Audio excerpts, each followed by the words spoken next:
the Grand Ethiopian Renaissance Dam, and the tough diplomatic battle surrounding it. Ethiopia is a country endowed with the potential to produce up to 45,000 megawatts of renewable energy. Yet it is still in a miserable state, as no less than 56% of its population lacks access to electricity. As one of the nations in the world with acute electricity shortage, Ethiopia launched the construction of the Grand Ethiopian Renaissance Dam, GERD, in 2011. The GERD is meant to snap the country out of poverty by raising its electricity supply by 150%. However, the construction of what is expected to be Africa's biggest dam upon completion was anything but a smooth sailing.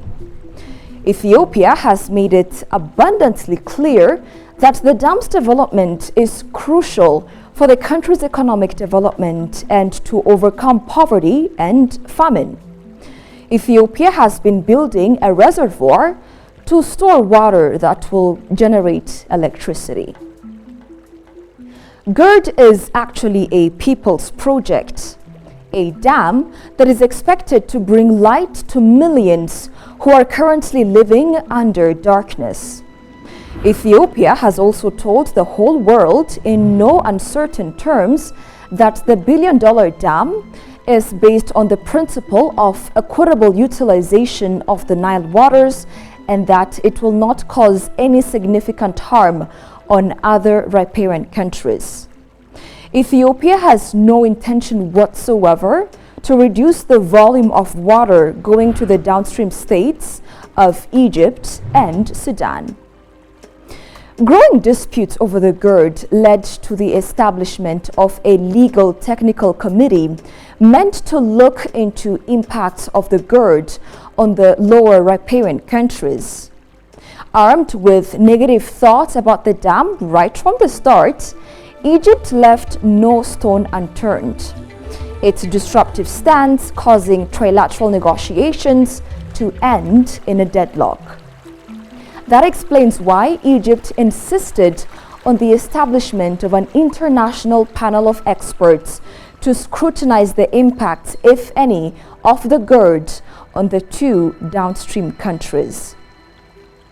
Determined to interrupt the construction at any cost, Egypt, unsurprisingly, rejected the findings of the panel since it did not match its expectations. All the while, Ethiopia clarified its unwavering commitment for a negotiated settlement to the dispute, adding it doesn't have any plan to harm any of the Nile downstream riparian countries and has been strictly governed by the tripartite agreement. In fact, Egypt and Sudan stand to benefit from the dam as it helps to regulate the flow of water during the rainy season.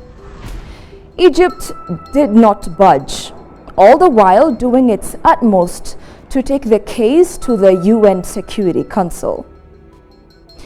Ethiopia and Egypt sat for a lengthy talk on the long-running dispute over the dam on the sidelines of the UN Security Council meeting in New York in September 2014, agreeing to continue the tripartite talks. Subsequently, the foreign ministers of the three countries met in Cairo, Khartoum, and Addis Ababa, while technical experts appointed from the three countries met regularly. However, Egypt's inconsistent demands rendered the repeated discussions fruitless. Ethiopia has all the while been insisting that the dam is meant to cement cooperation between riparian countries and that it causes no significant harm to downstream countries. The downstream countries, especially Egypt, has lent deaf ears to pleas from Ethiopia and applied all the pressures it could to obstruct the construction of the dam. On one hand, Ethiopia has never ceased to lay bare Egypt's conspiracy to the whole world via diplomatic efforts. All the while, however, Ethiopia has never, even for a second, stopped the construction of the colossal dam.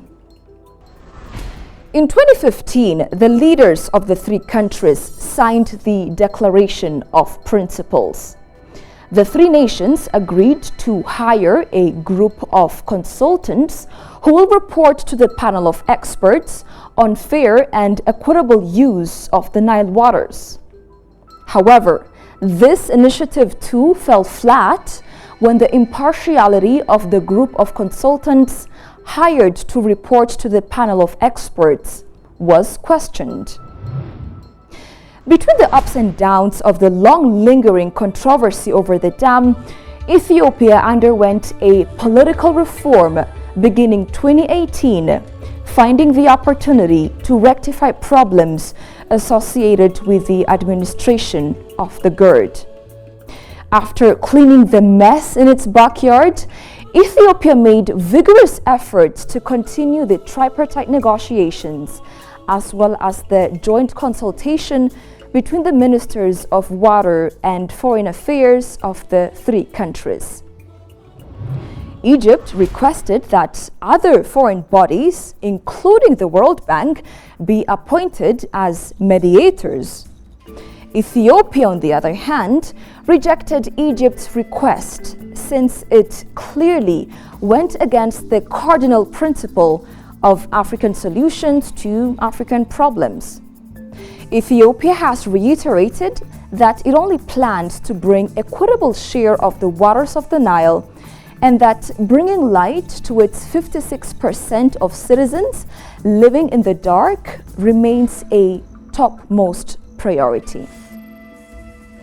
When he sat at the helm of power in Ethiopia, Prime Minister Abiy Ahmed assured Cairo during his first visit to the country that the dam will by no means reduce the water level in Egypt.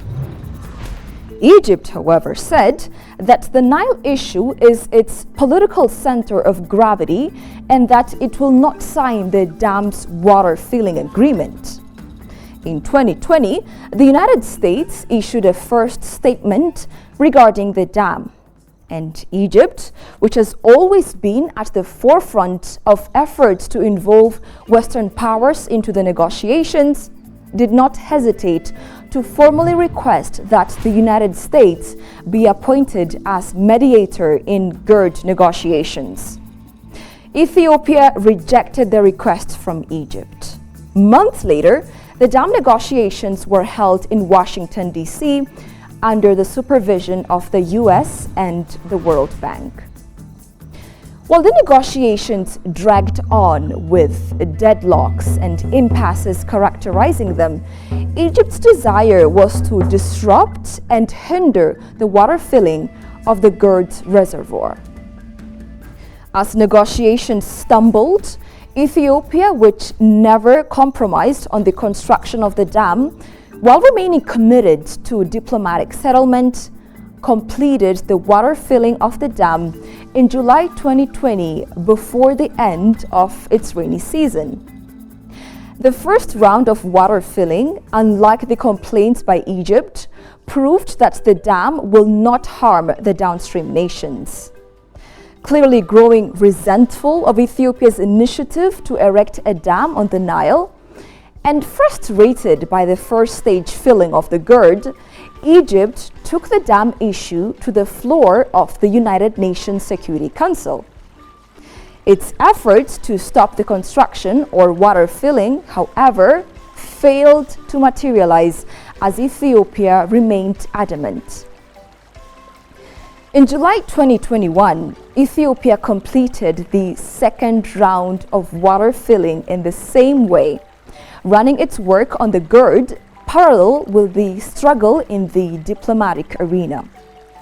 By the fall of 2021, the dam started generating power with 2 turbines, which revealed to the rest of the world that Ethiopia's plans on the Nile are in fact irreversible.